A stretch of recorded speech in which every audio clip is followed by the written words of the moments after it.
Pembalap dari mana ini coba? Oh my god.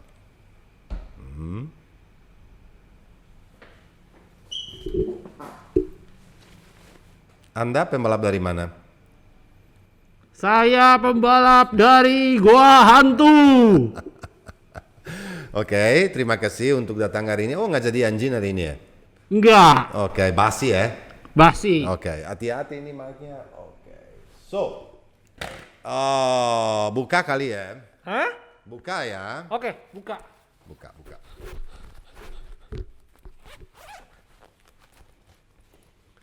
Buka dan kita buka. Selain buka, ya kita saksikan sekali lagi weekend yang Menarik. yang extraordinary, weekend di mana klasmen sementara berubah. Betul. Dan selain itu aku mau bicara dulu soal satu isu, karena itu jadi isu sebenarnya, isu Marc Marquez dan Honda sebetulnya, ya. Betul.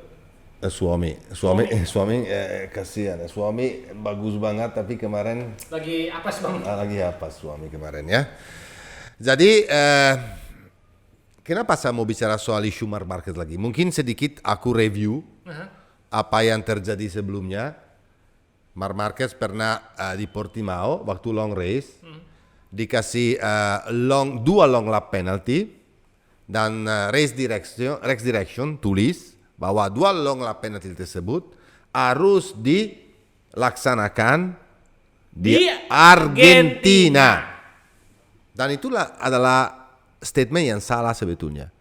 Biasanya di Moto3, ya, kalau pembalap dapat long lap penalty, mereka selalu bilang harus dilaksanakan di race berikutnya. Tapi kalau dilaksanakan di Argentina, itu kan salah. Terus mereka bilang, wah kita salah, maksud kita di race berikutnya. Ya nggak bisa. Dan nggak bisa kenapa? Nggak ada juga satu peraturan di mana peraturan yang bilang apa yang terjadi kalau pembalap yang tersebut yang dapat penalti misalnya cedera dan nggak bisa ikut race sebetulnya. Itu nggak ada peraturan sama sekali.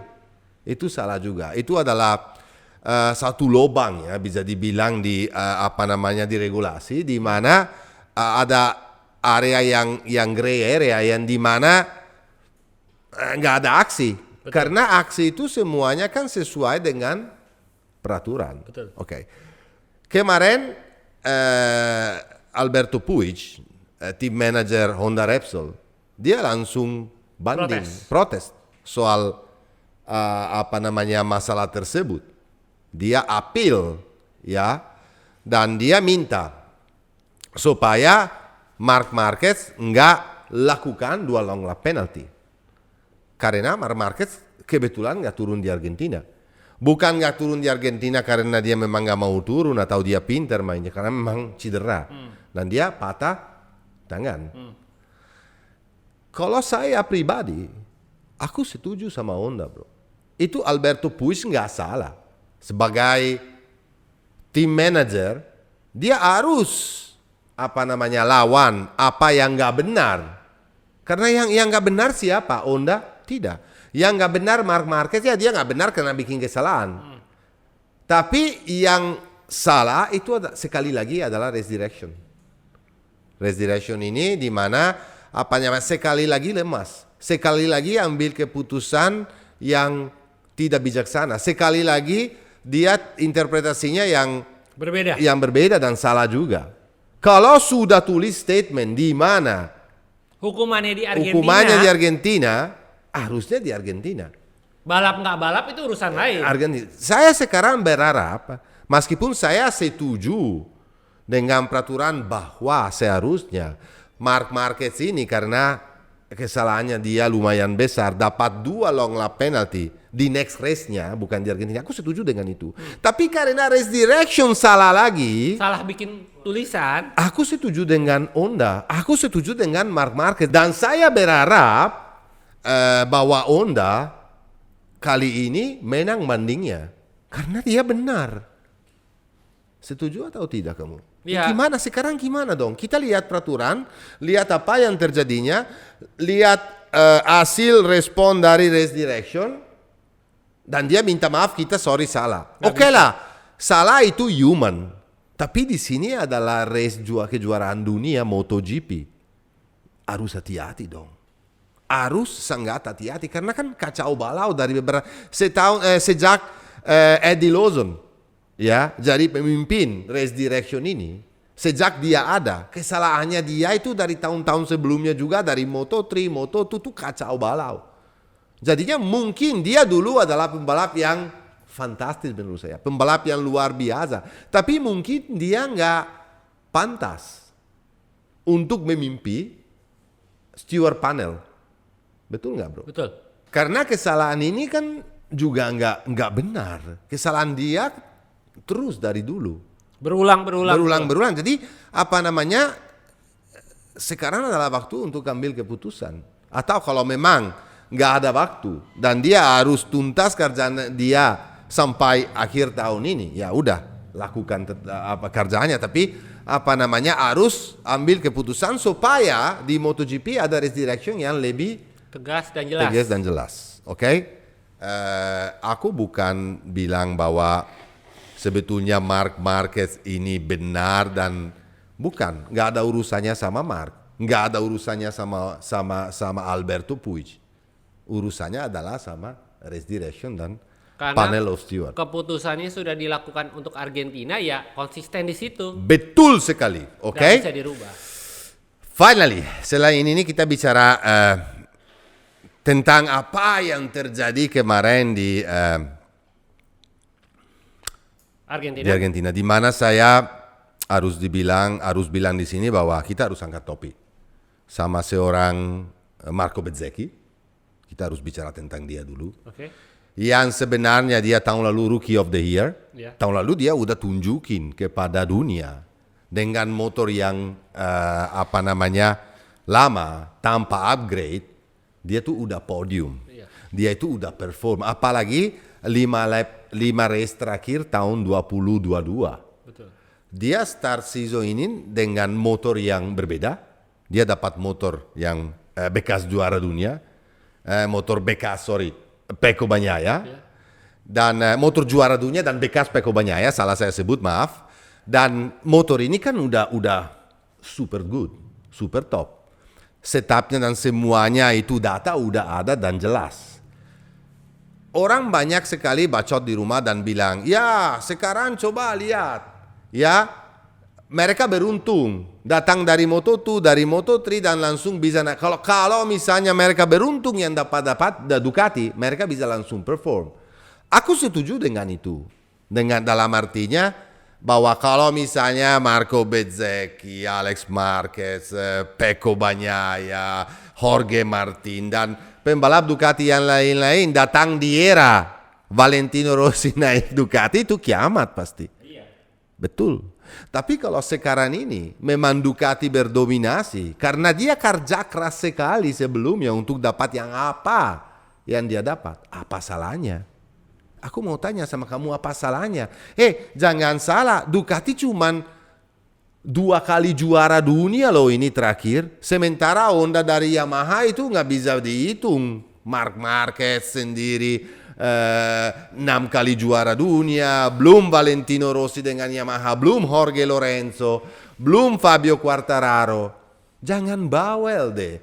Kalau misalnya sekarang ini pembalap ini yang sangat eksplosif, tiba-tiba datang dari kategori dan mereka langsung perform. Quartararo sebelumnya juga nggak pernah menang apapun di Moto2 dan di Moto3, meskipun dia adalah bintang menurut banyak orang expert di balapan motor. Tapi dia waktu datang di Yamaha dia bisa langsung jadi juara dunia. Karena waktu itu Yamaha itu adalah salah satu motor terbaik. Betul sekali. Zarco perform, Betul. Hafiz Sahrin perform, semua perform. Ya, sebetulnya Ducati udah di level itu. Tapi di tahun terakhir di mana Marc Marquez cedera dan Dovizioso seharusnya jadi juara dunia dengan Ducati, dia ngambil kesempatan itu. Karena mungkin dia kehilangan motivasi gara-gara lawannya bukan Marc Marquez. Beda jadi juara dunia kalau Marc Marquez masih balap dengan full force, atau jadi juara dunia waktu Marc Marquez juga jadi juara dunia waktu Valentino Rossi meskipun udah turun karena udah berumur jadi juara dunia. Beda jadi juara dunia kalau ada Jorge Lorenzo, Dani Pedrosa atau Casey Stoner, beda bro.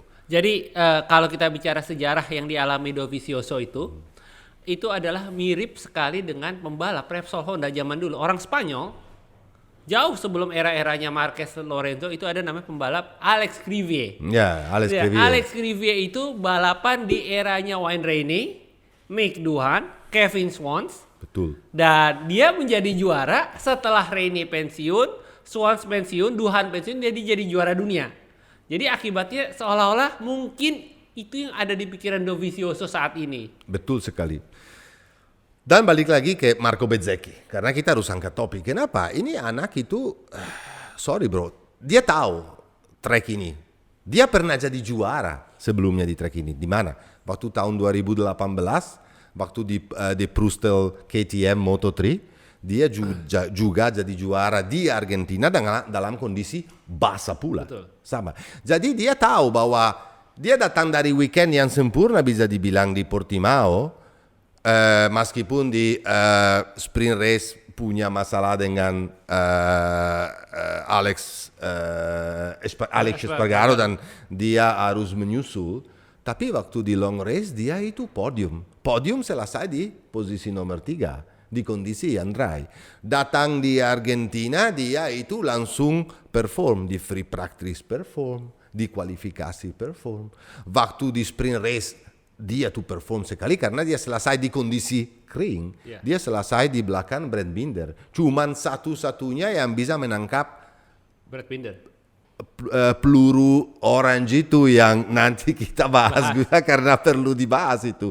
Yang start dari posisi 15 dan langsung jadi juara 1. Extraordinary. Semuanya kan pikir bahwa kalau kita lihat dari testing sebelum KTM sedih banget. Itu KTM sedih banget. KTM jelek banget. Tapi mungkin KTM itu nggak buka kartu semuanya. Karena dia di Portimao perform dengan Jack Miller dan di sini dia perform luar biasa dengan Brad Binder. Kita tahu semua talenta Brad Binder. Aku selalu bilang dari tahun sebelumnya kepada kamu, hati-hati Brad Binder. Karena aku nggak ragu soal pembalapnya. Aku selalu ragu. Tapi ragu dengan motornya sebetulnya. Betul nggak?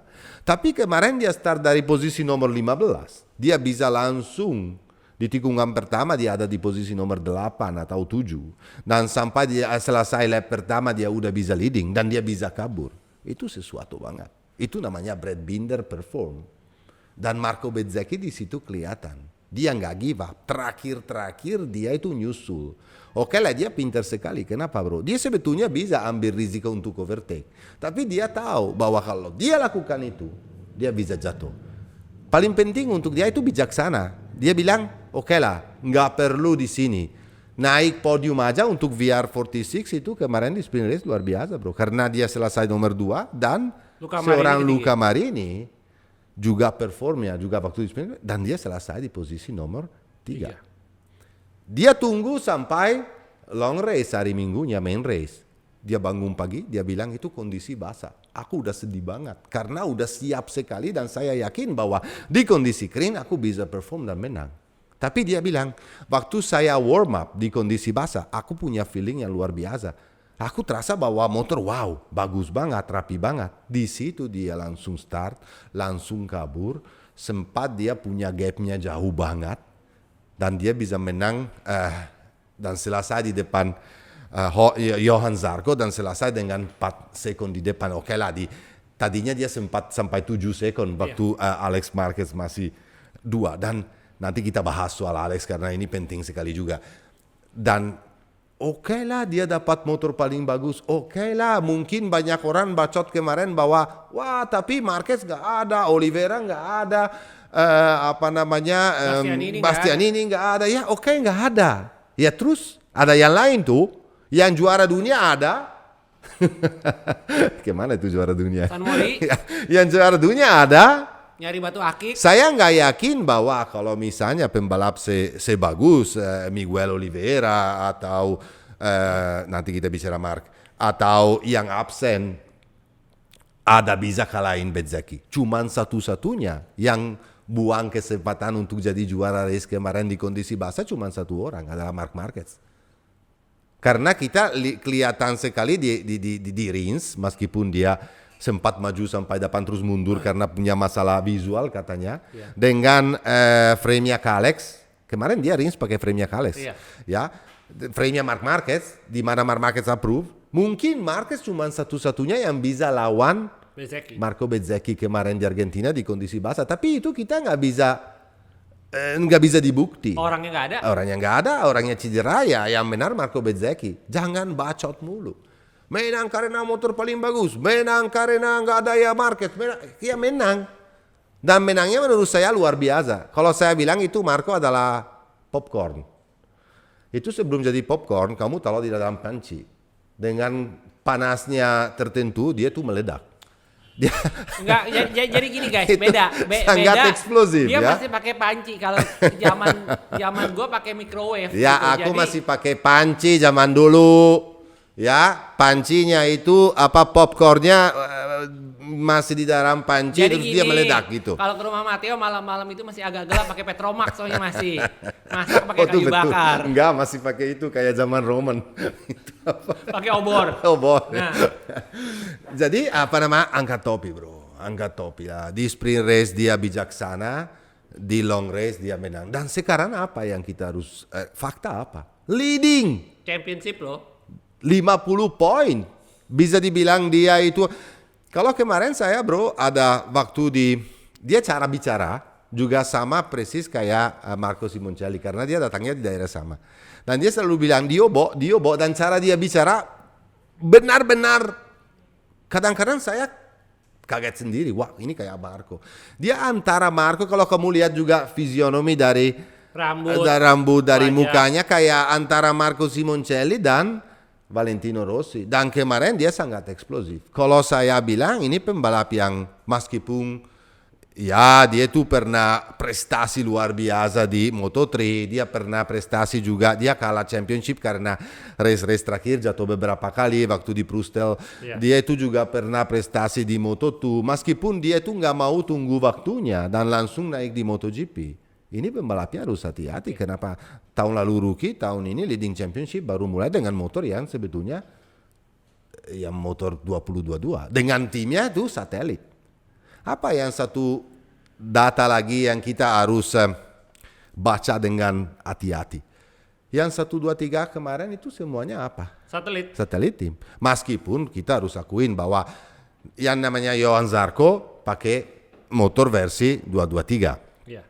Tetapi satelit semua. Jadinya kan Honda lupain deh. Kalau nggak ada Marc Marquez itu kacau balau. Yamaha oke lah dengan Morbidelli nanti kita bahas kemarin lumayan.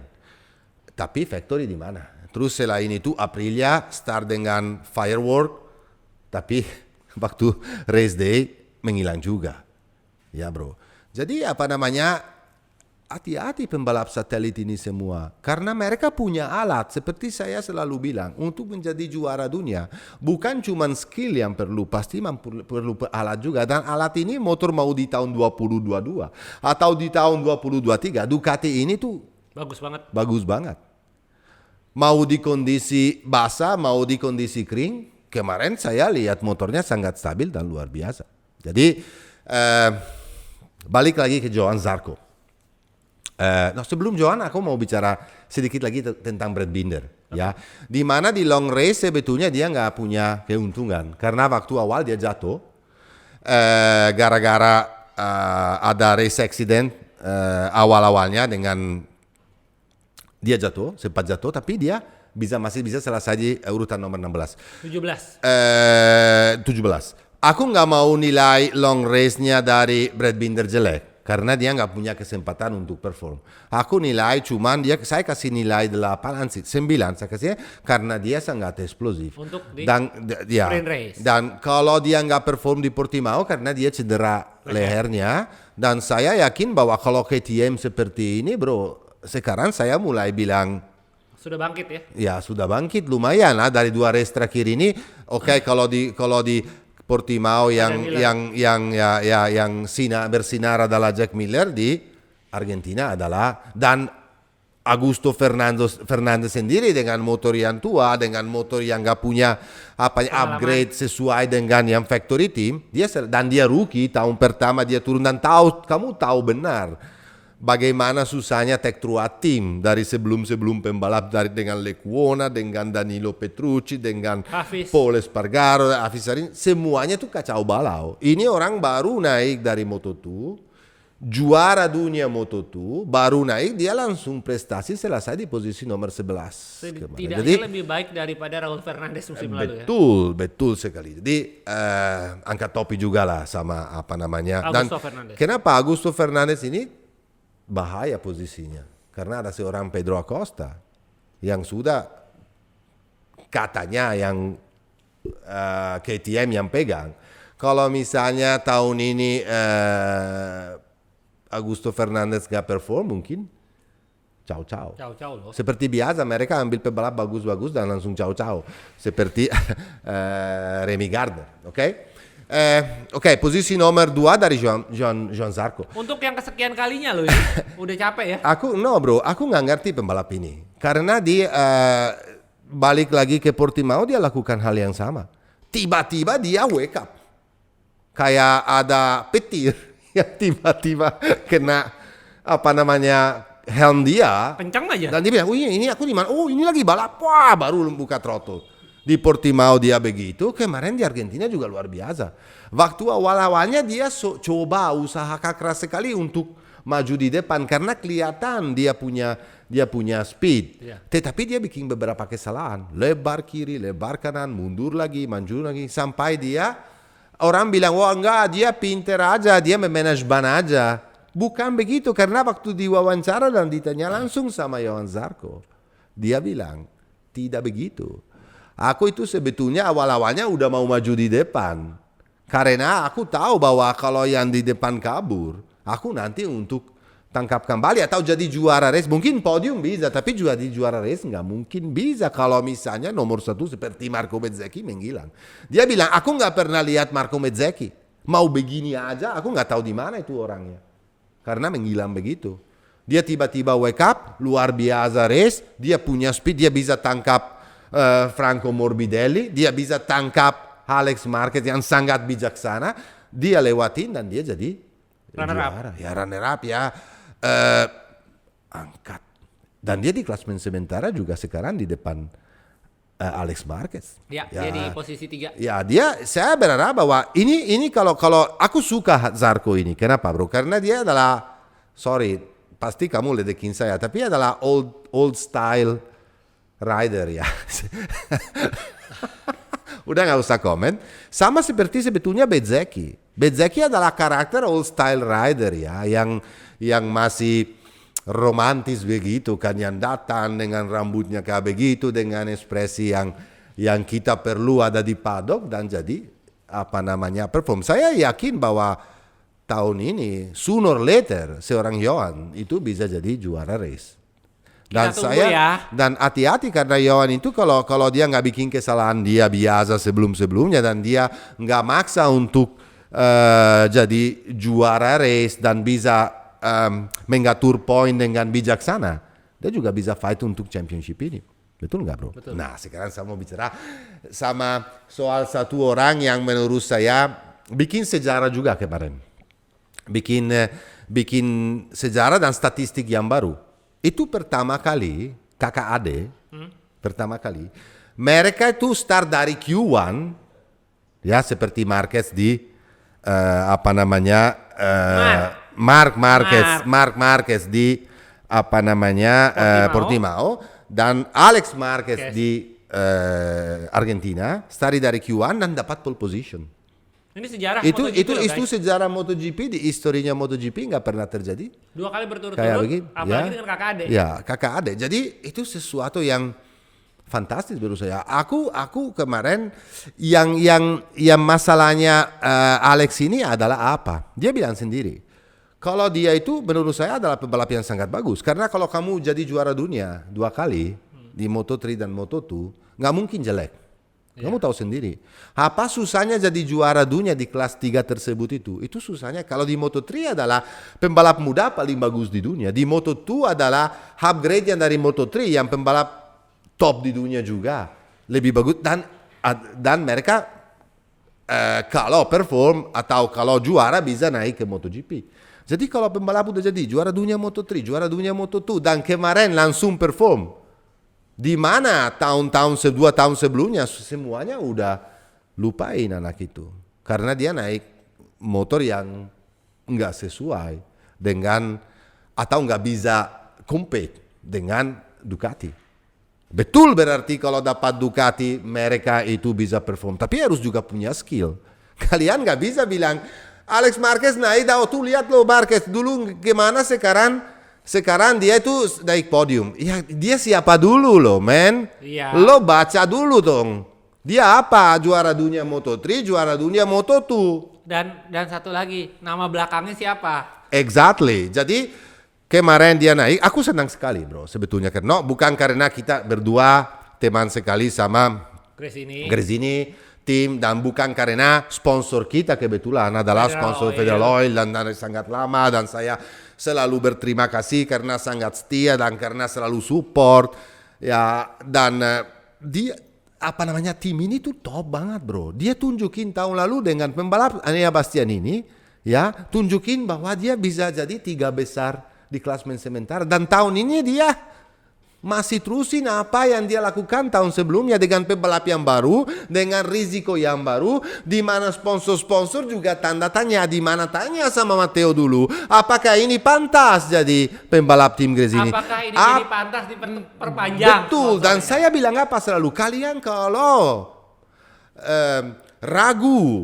meragukan juga pembalap yang pernah jadi juara dunia di Moto3 dan Moto2, kalian itu nggak ngerti balapan. Sorry to say, I have to say, I don't care. Mau sponsor ke, mau apa, aku bilang ini akan tahun depan perform. Ini akan tahun depan bisa naik podium. Bukan bisa naik podium. Ini adalah pembalap yang bisa jadi juara race. Kalau dibilang tim Gresini bisa jadi juara dunia, itu sulit ya.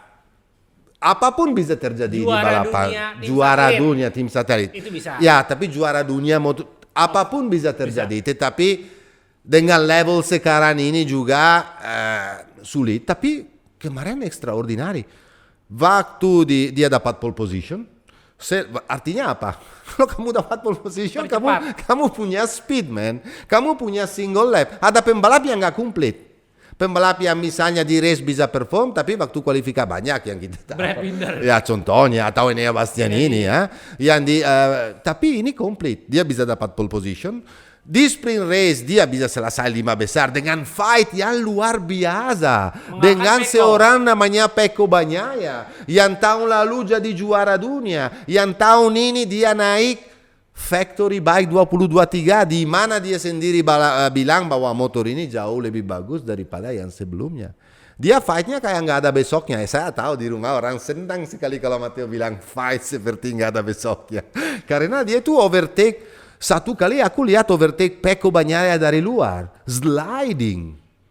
Itu crazy bro. Jadi dia di sprint race dia dapat pole position, sprint race ke dia, dan di kondisi kering, di kondisi basah pula dia perform. Di mana di warm up, dia itu ban belakang itu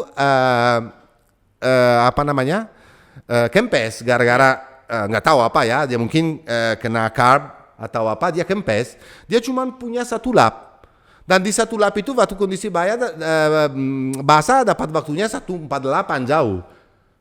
Jadi dia bisa dibilang turun di race basah tanpa praktis, tanpa warm up. Di mana dia bilang motor saya waktu di race punya sedikit masalah di elektronik. Karena waktu di warm up aku nggak bisa setup motornya sesuai dengan kondisi. Dan elektronik itu penting sekali disesuaikan dengan kondisi.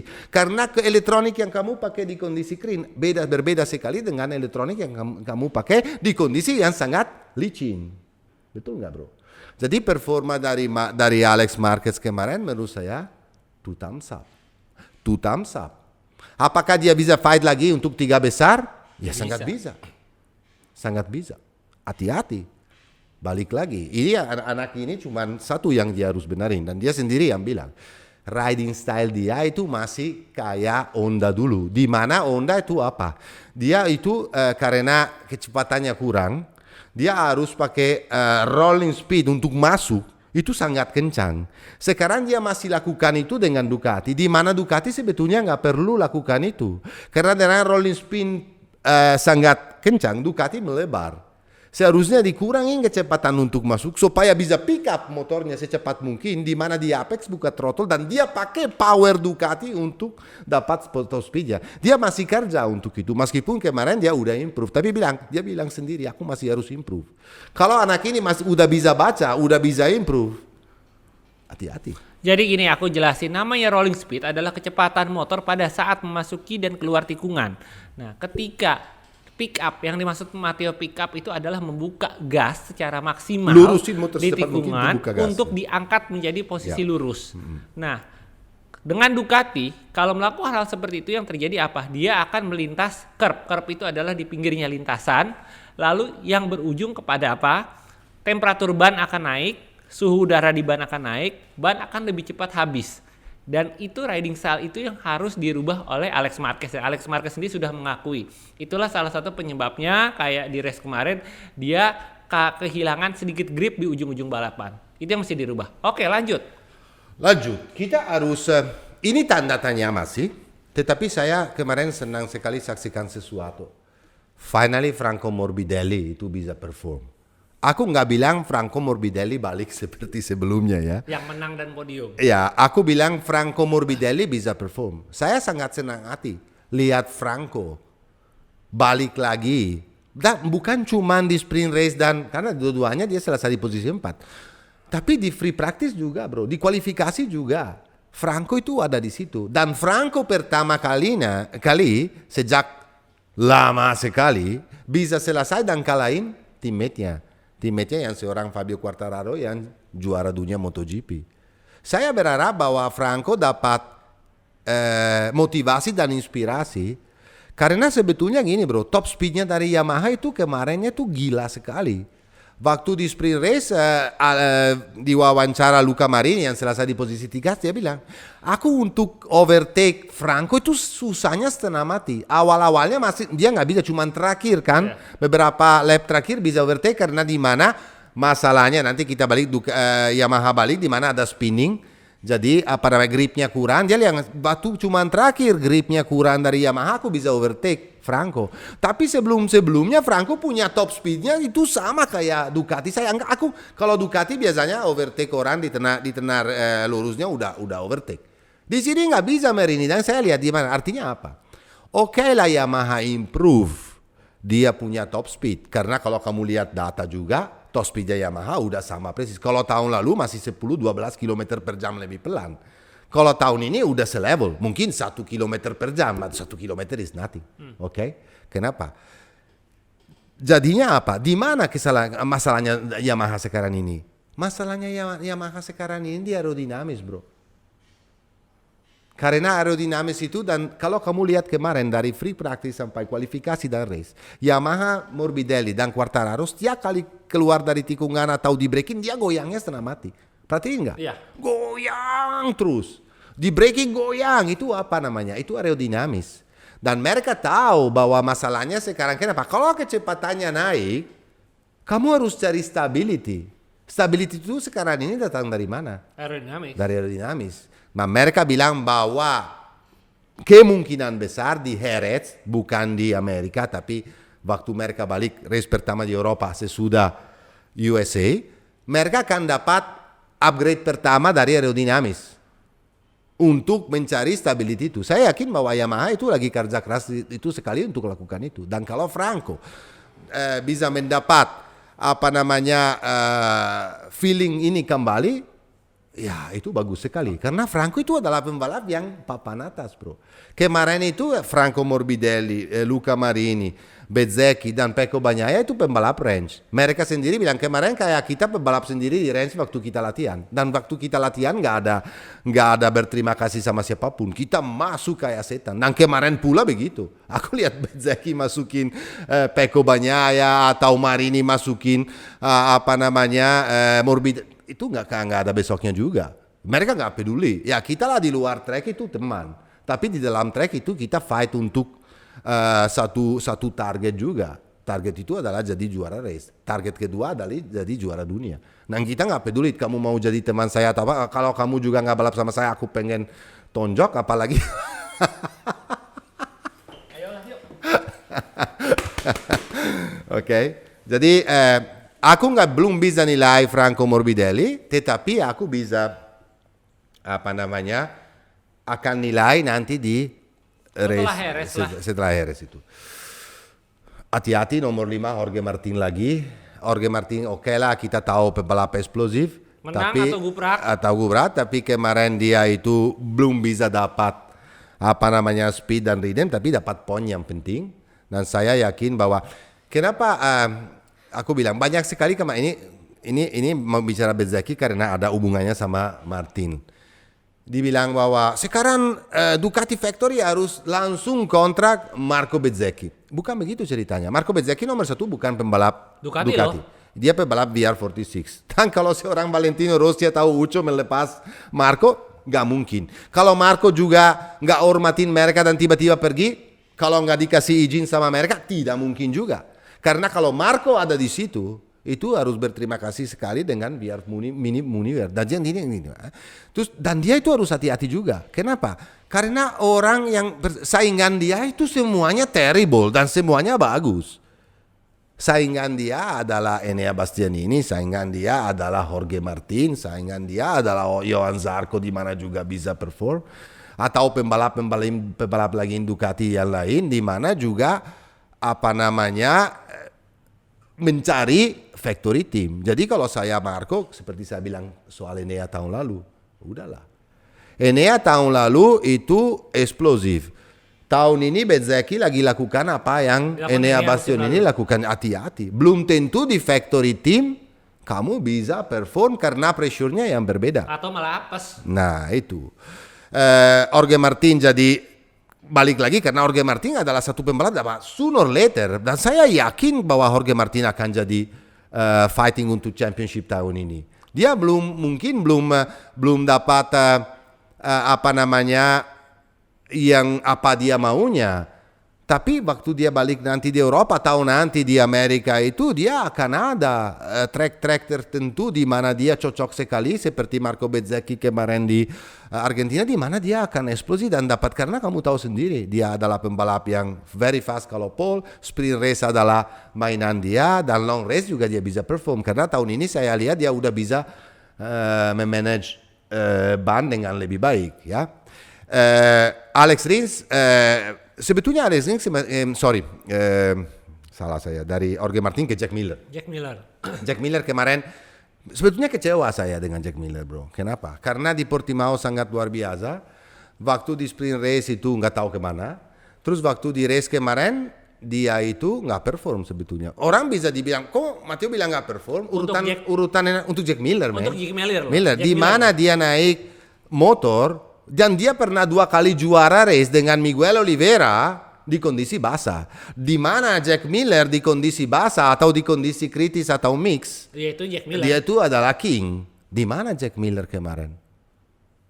Jadi bisa dibilang bahwa performa dari dia, sementara teammate-nya sendiri di sprint race itu jadi juara, starting dari posisi 15, dan di long race oke lah kita nggak bisa nilai Brad Binder gara-gara dia crash dan dia start lagi, tetapi Jack Miller, ekspektasi dari saya, ekspektasi mungkin dari Kiam mungkin lebih bagus. Semua orang berharap Jack Miller itu bikin kejutan karena hujan. Jadi habitatnya Jack Miller adalah di cuaca ekstrim. Oke, betul sekali. Posisi nomor 7 kita Fabio Quartararo. Menurut saya Fabio Quartararo kemarin aku kasih 6,5. Sebetulnya race-nya bagus. Ya, kenapa? Karena dia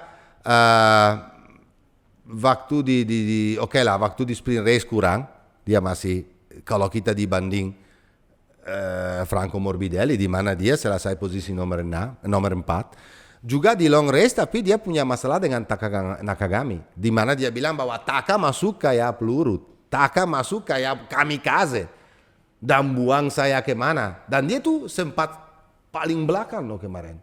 Tetapi karena dia dapat motivasi dua, nomor dua dia lihat bahwa Yamaha di kondisi yang basah kemarin sebetulnya bagus. Dia lihat bahwa speednya ada dan dia bisa dari paling terakhir bisa selesai di posisi nomor 7, dia punya motivasi yang kedua yang penting sekali ini bro. Teammate sendiri itu di depan terus weekend. Teammate sendiri itu taruh dia, maluin dia. Iya. Teammate sendiri di klasmen sementara sekarang satu posisi dengan nilai di atas dia.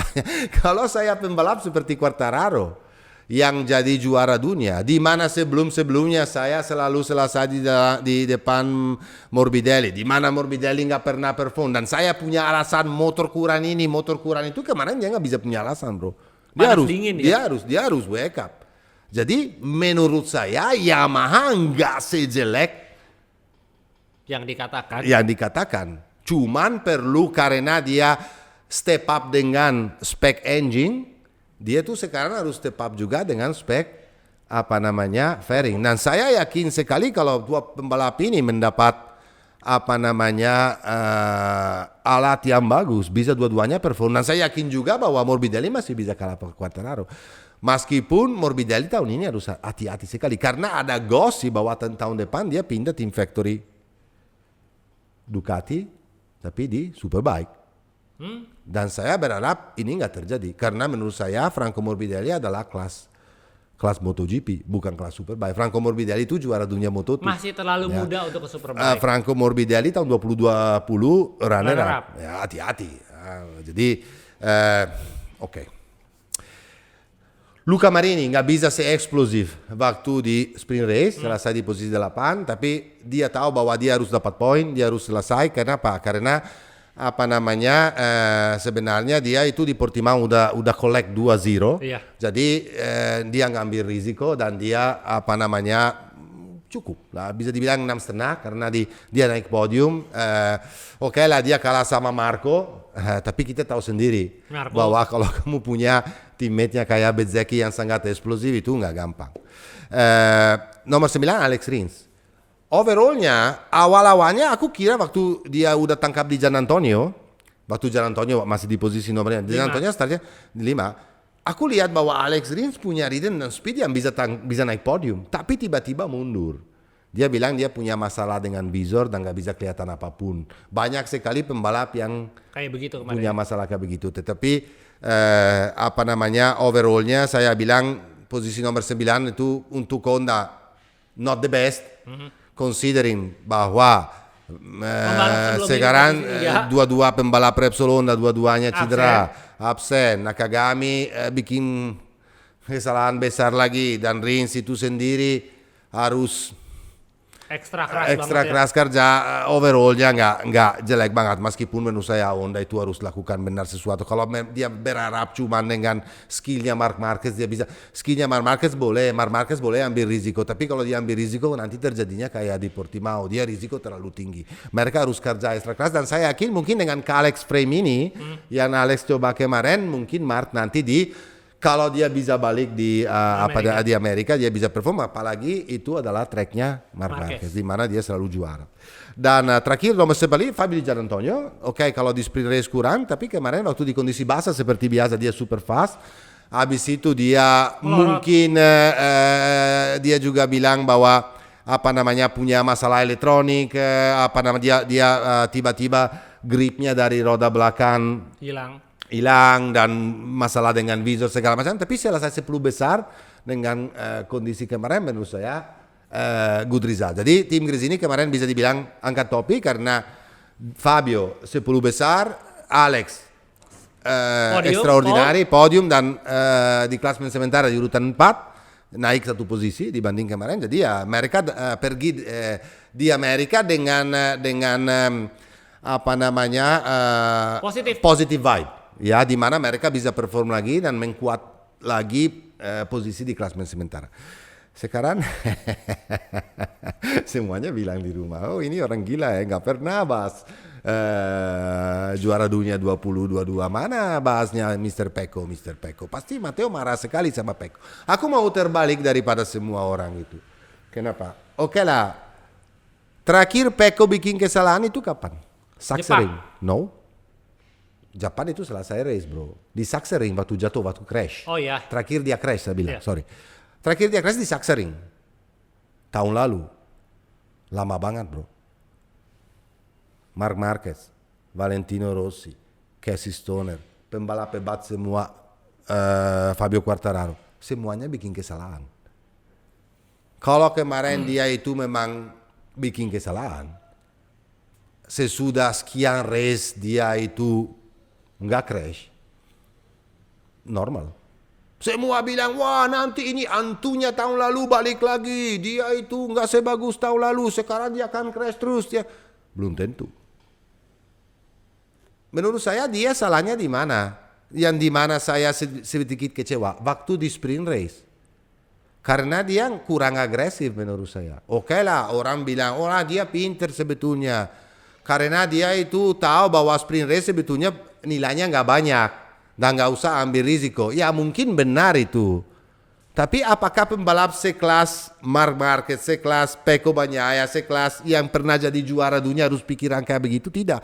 Kalau di MotoGP sekarang ini mau di sprint race atau di long race itu, oke harus ambil risiko yang berhitung, jangan yang gila. Tapi kamu nggak bisa kalah fight dengan Alex Marquez, maaf yang saya bilang itu.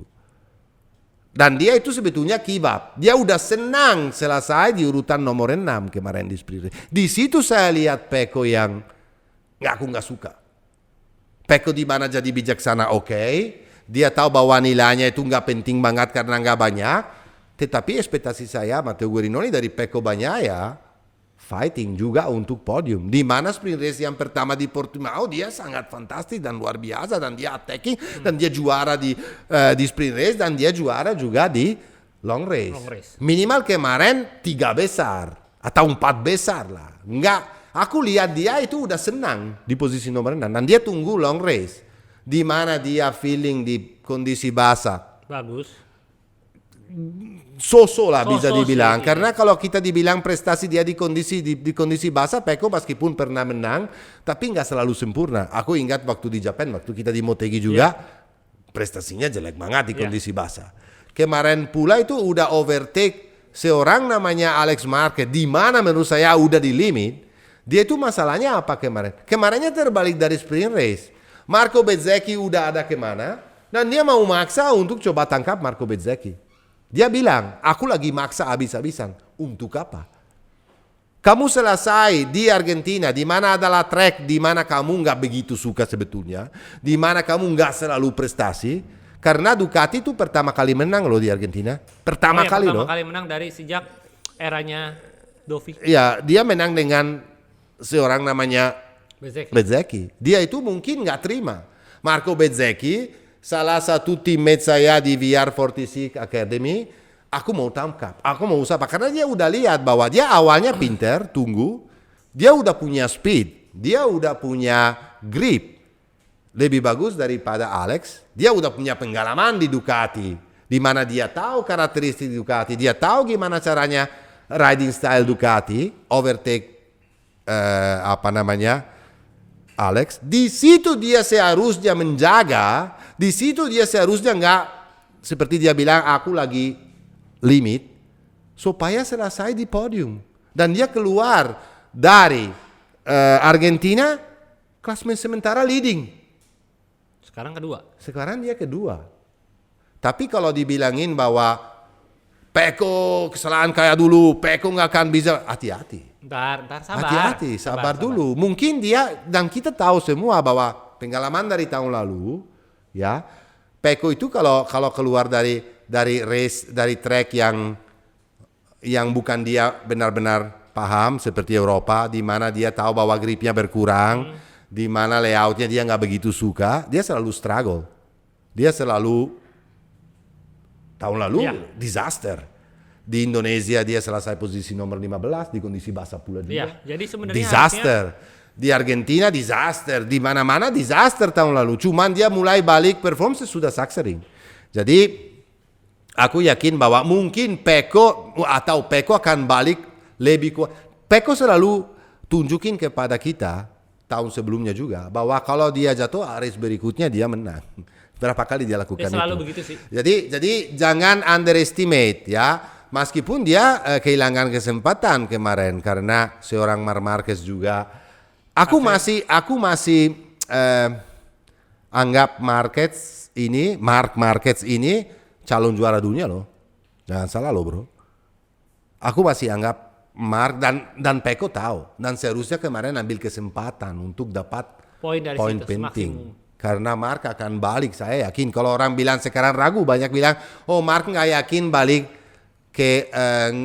balik di Amerika. Nggak mungkin, aku nggak percaya. Kamu percaya nggak? Pasti balik. Karena lama waktunya itu 3 minggu. Ya, jadi jangan terlalu oke lah dia bikin kesalahan. Dia sendiri marah dengan diri sendiri sama persis kayak tahun lalu. Kalau dia bikin kesalahan, dia langsung ngambil tanggung jawab. Tapi kalau awal-awalnya tahun lalu waktu sering jatuh dan nggak dapat poin, dia selalu nyalain motor karena upgrade-nya terlalu banyak. Karena meskipun menurut saya nggak terlalu jelek motornya.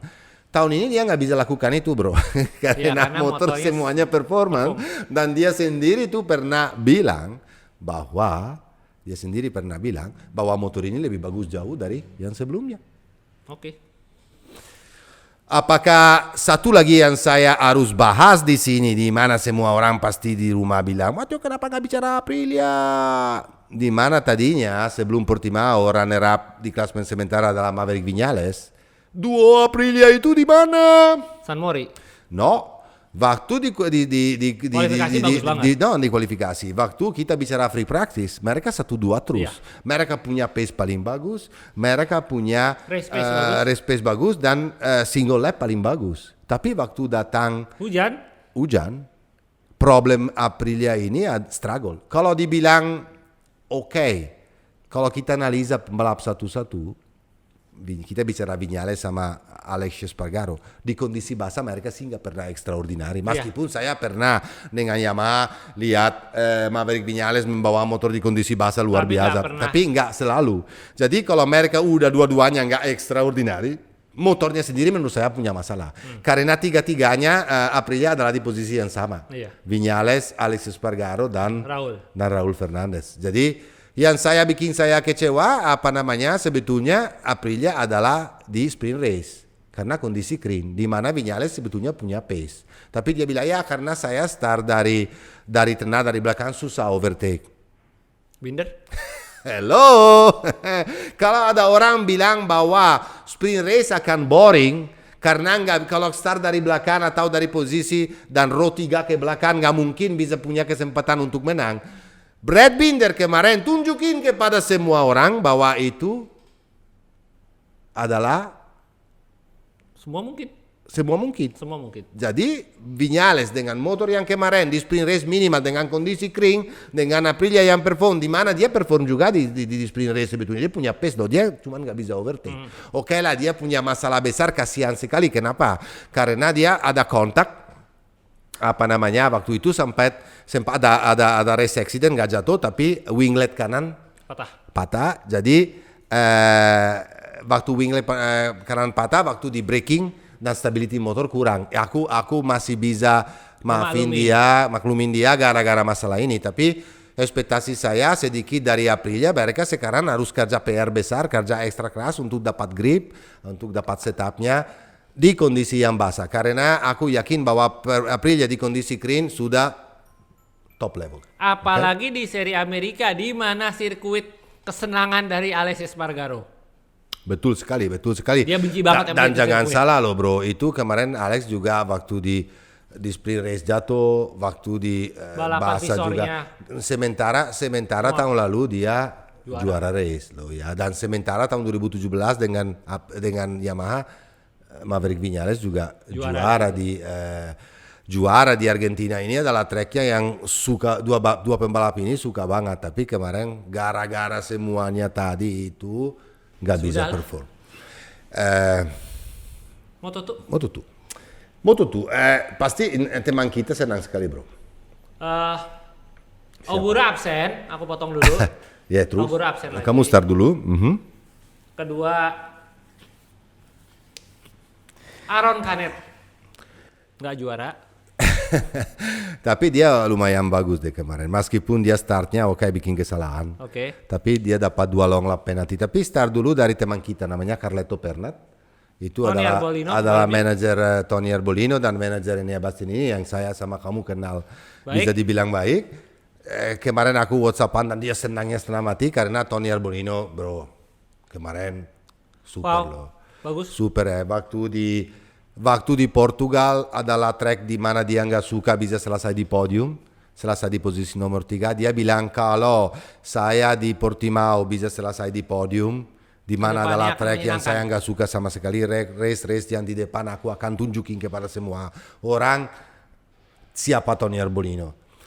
Aku nggak ragu soal speednya Tony. Aku nggak ragu karena saya tahu bahwa dia itu fast rider. Yang saya ragu adalah konsistensi. Apakah Tony tahun ini udah dapat format di mana konsistensi adalah jadi kunci dia untuk jadi juara dunia. Karena saya yakin dia bisa compete sama Pedro Acosta. Dia nggak takut Pedro Acosta. Arbolino punya speed, punya skill. Tetapi konsistensi dari Arbolino yang tanda tanya. Saya berharap bahwa tahun ini dia bisa dapat konsistensi di mana di race di mana dia nggak bisa jadi juara, dia bisa dapat podium atau bisa dapat poin yang penting. Atau konsistensi adalah minimal di race di mana nggak bisa perform selalu selesai di 5 besar dan konsistensi dapat poin. Kalau dia bisa lakukan itu, bro, dia tuh calon juara dunia. Meskipun kemarin aku harus dibilang dia start dari posisi nomor 7, dia bijaksana sekali karena kondisi aspalnya basah. Dan kamu harus tahu satu, itu Moto2 punya masalah di ban basah loh bro. Iya. Ban basah ini kan Dunlop itu tua banget. Itu ban 2017, 2016 itu masih disimpan terus dan dibawa dari track ke track. Itu udah jadi karetnya udah mati. Itu yang bicara Mattia Pasini sendiri. Kok bisa begitu ya? Ya dia bilang bahwa kalau di Moto2 kamu harus benar-benar sangat berani. Karena kalau di kondisi basah itu gripnya tuh jelek banget gara-gara banyak udah keras semua. Dan kemarin sendiri Arbolino waktu ditanya dia bilang, motor saya kayak kuda liar. Sulit sekali di handle. Tetapi saya bisa dan saya senang sekali bisa. Jadi kita angkat topi 2 kali untuk semua orang yang kemarin selesai race di Moto2 dengan masalah ban ini. Dan Dunlop saya nggak tahu kenapa, Dorna juga dari Safety Commission juga ambil keputusan untuk mendorong Dunlop untuk dikasih ban baru lah. Paling minimal produksi tahun sebelumnya, bukan tahun 2017 bro. Iyalah. 2017 berapa tahun itu? Ya jadi nomor 2 kemarin selesai Alonso Lopez, di mana saya sebetulnya kecewa di Portugal. Kalau kamu ingat 5 race terakhir tahun lalu Alonso Lopez yang di mana dia mulai dia absen 6 race pertama kan? Karena belum dikontrak. Iya, belum dikontrak, dia datang ke Boscoscuro dan performa dia tahun lalu bisa dibilang top banget ya. Aku ekspektasi besar bahwa dia adalah salah satu calon juara dunia di mana di Portimao tapi nggak perform. Tapi di sini balik lagi.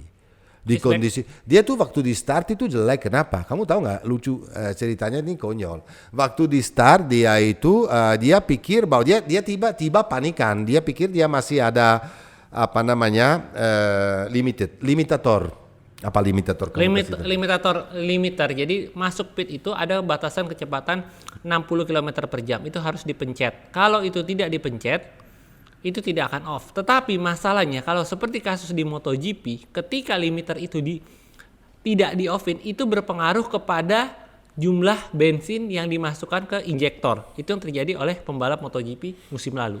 Dan ini yang ditakutkan oleh Alfonso Lopez. Kalau dia nggak dipencet atau ada masalah, itu dia. Jadi dia tiba-tiba liatin kan, aku udah pencet nggak? Aku udah atau masih pakai limit itu. Enggak, ya. Terus waktu dia enggak, udah saya pencet. Waktu dia angkat kepala untuk lihat lampu, udah mati. Jadi yang lainnya udah start semua, dia masih di tempat. Makanya dia di awal-awalnya dia turun di posisi nomor 8. tetapi punya speednya yang luar biasa. Dia tuh oke lah bikin kesalahan di turn 5, laps ke-12 sedikit lebar di mana Arbolino attacking dan menang, tapi very solid, very consistent, dan dia adalah salah satu juga kita angkat topi calon juara dunia hari ini dan tahun ini, dan saya yakin bahwa performa dari Pedro Acosta sendiri kecewain banget kemarin. Dan saya tahu bahwa kalau di kondisi basah dia up and down, kadang-kadang bisa perform, kadang-kadang startnya jelek banget, dan dia dari depan bisa turun ke posisi nomor 18 loh. Terus baru setengah race ke atas dia nyusul lagi dan selesai di posisi nomor 12. Tapi performa kayak begitu, up and down kayak begitu nggak bisa ya. Ke posisi nomor 3 adalah Jack Dixon. Kita harus dia senang sekali kemarin. Kenapa? Hari sebelumnya tanggal 1 April sebetulnya dia anak dia lahir perempuan, dan hari besoknya dia bisa perform dengan podium. Dixon itu udah pernah naik podium 3 kali, dan semua podium dia lakukan itu semuanya itu selesai di posisi nomor 3 kalau saya nggak salah. Jack Dixon adalah pembalap super fast yang punya speed, di mana di kondisi basah dia selalu juga bagus dan bisa perform karena dia orang Inggris sendiri dan tahu sendiri kalau orang Inggris ketemu hujan sama senang. Kayak orang Indonesia atau orang Thailand kalau ketemu hujan senang. Tapi dia kemarin tidak bisa lawan seorang Lopez dan Arbolino karena memang punya speednya dan dia senang dengan dapat poin, dan menurut saya itu bijaksana. Posisi nomor 4 Aaron Canet. Kita harus bilang oke lah, seperti kamu bilang dia nggak pernah jadi juara race, bro. Oke lah, dia nggak pernah perform dan dapat yang dia mau dapat. Tetapi bro, kemarin dia dapat 2 long lap penalty. Tapi dia masih posisi 4 ya. Iya, dia dapat 2 long lap penalty. Kenapa? Karena waktu di start dia jump start. Jump start artinya apa? Kasih tahu sama orang. Jump start itu waktu start dia malah lompat-lompat bukannya maju. Ya enggak lah. Jadi gini, sudah saatnya lampu belum mati dia sudah menggerakkan motor. Entah itu bergerak ke depan atau ke samping, itu sudah dianggap waktu dikasih lihat replay dia geraknya bukan main. Banyak sekali, dan jauh sebelumnya dia udah start. Dia dapat 2 long lap penalty, tapi dia extraordinary. Long lap penalty pertama di lap kedua dia langsung keluar. Dia speednya sama kayak yang lain dan masuk dia waktu itu urutan 2, dia masuk kembali di urutan 5. Habis itu dia 2 lap kemudian dapat lagi long lap penalty, dia langsung lakukan dan selesai race di posisi nomor 4. Waktu terakhir dia punya timing sama persis kayak Arbolino tapi gapnya dan Lopez dan Dixon, tapi gapnya terlalu jauh dan dia ngambil risiko karena dia itu adalah salah satu pembalap calon juara dunia. Jadi dia harus bijaksana. Kalau tadi saya bilang kalau kamu nggak bisa maksa, jangan ambil risiko. Senang dulu. Makanya dia waktu terakhir senang-senang willy-willy. Kenapa dia senang banget waktu selesai di posisi nomor 4? Karena di klasemen sementara dia selesai di depan. Klasemen sementara ini sekarang dia di depan Pedro Acosta. Dan menurut dia Pedro Acosta adalah target nomor 1 yang punya kesempatan besar untuk jadi juara dunia. Tapi jangan underestimate pembalap yang lain seperti Tony Arbolino dan Lopez, karena dua-duanya sebetulnya nggak kalah juga speed lawan Canet atau pula Pedro Acosta. Betul. Oke, kita selesai di sini. Terakhir deh kita bicara seorang namanya Darren Binder, di mana dibuang dari Moto3 langsung ke MotoGP, di mana dia jatuh terus dan banyak masalah karena dia belum siap balik lagi ke Moto2. Dan tahun ini meskipun dia mantan pembalap MotoGP, dia rookie dan dia selesai di posisi nomor 6. Dia waktu di Portimao juga lumayan perform. Jadi oke lah, saya senang karena saya ingat waktu di Moto3 juga dia ini anak itu keberaniannya ada dan speednya ada, cuma konsistensi selalu menggoyang. Satu lagi yang saya mau bahas soal Moto2, mau bahas soal Sergio Garcia. Kenapa guys? Karena kemarin dia extraordinary. Dia rookie. Waktu di Q1 dia bikin kesalahan, dia jatuh, dan selain jatuh dia dapat long lap penalty karena dia dapat itu gara-gara irresponsible ride. Dia ganggu Ramirez, dia bikin lap Ramirez jadi kacau, start dari posisi nomor 25 karena nggak dapat waktunya. Tapi waktu di start dia luar biasa, kondisi basah dia nyusul, dapat long lap penalty pula sama kayak Canet, cuma 1 tapi, dan selesai tetap di posisi nomor 5. Itu extraordinary. Mungkin kalau Sergio lebih beruntung kemarin dia bisa fight untuk podium. Jadi angkat topi. Kita sekarang balik lagi ke terakhir Moto3, singkat saja. meskipun banyak sekali orang mungkin nggak bisa nonton, tapi kemarin saya senang sekali nonton Moto3 seperti biasa karena fight-nya itu gila bro, dari lap pertama sampai terakhir itu udah, kalau kondisi clean di Moto3 itu udah kayak apa ya, kayak Far West ya. Semuanya itu kayak kalau orang tawuran. saya rasa kalau kuda zaman dulu, tahu nggak kuda di samping ini kan ada gun. Saya Itu naik waktu mobil, itu Pak, naik jadi kuda itu zamannya beda. diam dulu, keluarin gun dan tembak-tembak apa namanya Kriminal. apa nama cowboy yang lain. Kriminal. Kalau di Moto3 ada bisa taruh apa Nggak sekalian lasso. sekalian lasso, itu saya rasa anak ini lakukan itu. Nanti soal ini aku mau bicara soal security, soal dual partner lagi, dan apa yang dia harus ajarin sama anak ini nanti ya. Kamu ingatin saya, kalau nggak saya lupa. Kamu tahu nggak faktor saya itu? Jadi race-nya yang saya saksikan itu seperti biasa, apalagi di kondisi basah. Di mana banyak sekali yang jatuh. Dan kronologi begini, yang saya suka banget finally Tatsu Suzuki, yang pembalap yang selalu bikin saya bingung bro. Karena speednya ada, karena dia kadang-kadang performa luar biasa, kadang-kadang jelek sekali, jatuhnya itu sering banget, dia nggak pernah bisa fight untuk championship karena konsistensi ini, tapi kemarin dia di kondisi basah itu kabur, jauh, sendiri ala Marco Bezzecchi, dia dengan kondisi yang sangat licin dan susah, apalagi waktu dari setengah race ke depan, udah mulai kering, karena nggak kering sekali tapi udah mulai lebih kering karena hujannya berhenti, dan di kondisi kayak begitu biasanya licin sekali bro, paling licin kalau udah mulai kering tapi belum kering sebetulnya, mendingan basah total daripada dem ya. Jadi di situ dia itu extraordinary, dan banyak sekali yang coba tangkap dia. Salah satu adalah yang pertama yang awal-awalnya yang coba kabur adalah Denis Sonchu, tapi tahu sendiri Denis Sonchu ini adalah pembalap yang popcorn juga, tapi bedanya dia nggak bisa konsistensi, nggak ada. Dia adalah anak buahnya Kenan Sofuoglu, temannya Toprak, temannya kembarannya Can Öncü. Dan saya yakin karena jatuh kemarin, sekarang dia lagi dihukum sama Kenan, di-cut, kakinya terbalik, terus kepalanya masuk keluar dari air. Aku bercanda. Fantasinya udah agak beda sih, kalau gua agak beda ya. Aku bercanda. Denis Sonchu lap ketiga udah jungkir balik. Di situ Suzuki kabur. Terus siapa yang coba tangkap Suzuki? Joan Mazia. Adalah pembalap juga yang dari dulu semuanya bilang ini calon juara dunia, ini next Marquez, ini next Valentino, tapi nggak pernah next. Yeah. tetap aja ada di Moto3. Kemarin coba nyusul, dan saya lihat bahwa kemarin si Suzuki udah punya pace, udah gila kencang banget, lap after lap selalu rekor. Terus tiba-tiba Garcia setengah sekon lebih cepat. Saya bilang gila, ini bisa jatuh. Ini nggak mungkin. Itu yang di depan udah kencang, ini lebih kencang lagi. Ini pasti jatuh. Aku nonton TV, tunggu, benar tuh jatuh. Boom, jatuh. Nggak bisa. Ya dia salah juga. Kenapa? Kemarin sebetulnya tim Leopard bisa 1-2. Kalau dia nggak usahakan keras sekali untuk tangkap teammate-nya sendiri, di mana punya pace-nya udah luar biasa. Yeah. Dan mereka berdua bisa menang dengan jauh, oke? Dan selain itu terakhirnya juga banyak sekali yang jatuh, bro. Yang jatuh adalah terakhir itu fight-nya itu fantastik. Kenapa? Ada satu orang juga namanya Andrea Migno yang udah dibuang, udah nggak turun lagi di Moto3, di mana tahun race sebelumnya di Portugal dia jadi komentator di Sky TV Italia. Akhirnya balapan lagi. Dia dipanggil lagi sama tim Chip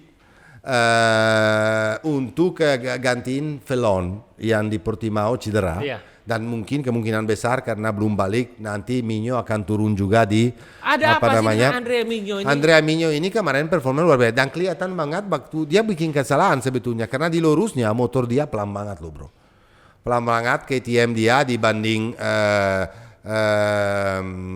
Olgado, dibanding awalnya dibanding Sasaki, dibanding semua pembalap yang lain. dan tetapi dia masih bisa dia fight di tikungan, dia punya speed dan dia langsung naik dari belakang. Dan lap terakhir itu adalah David Munoz sama Artigas yang fightnya juga dua-duanya jatuh, speednya udah kencang sekali. Minyo tetap fighting di situ, tapi semuanya naik kecepatan. Mereka berdua tabrak, terus Ricardo Rossi terakhir datang dari posisi nomor 16 juga dia naik. Dari posisi nomor 12 dia naik sampai punya speed untuk malah jadi naik podium, tapi dia juga lap terakhir jatuh. Minyo di situ nggak jatuh bro, dan Minyo di situ itu fighting lawan Moreira. Cuma Diego Moreira itu dari Brazil, di mana kesalahan Minyo terakhir adalah waktu di lurusnya dia selesai di lurusnya dia keluar di depan Moreira, di mana slipstream bukan bermain, juga kecepatan motor dia kurang sekali. Moreira pinter sekali overtake dan selesai nomor 2 dan Minyo nomor 3. Moreira itu top, dia itu udah 2 kali podium. Oke lah, Olgado selesai di posisi nomor 4, kemarin nggak begitu performa. Kalau misalnya nggak banyak sekali pembalap yang jatuh di depan, dia nggak mungkin bisa selesai di situ, tapi masih leading championship tipis. Sangat menarik championship ini. Mungkin saya udah selesai di sini karena mungkin orang udah bosan di rumah dengar saya bicara soal Moto3 karena banyak sekali nggak bisa diikutin karena nggak di Indonesia. Tapi sorry ya kalau saya semangat, karena kalau saya nonton itu sama kayak nonton MotoGP. Yes. Saya rasa hari ini udah bawel banget dan banyak sekali saya bicara, udah 1 jam. Oke, karena minggu depan off dulu Ya minggu depan, atau mungkin on lagi, kita nggak tahu. Lagi, kita nggak tahu. Siapa Kita tahu nggak aku tahu mau ada bicara soal yang apa, tiba-tiba punya apa, mungkin minggu depan kita nggak tahu. lakukan lagi. Oke, ciao, bye.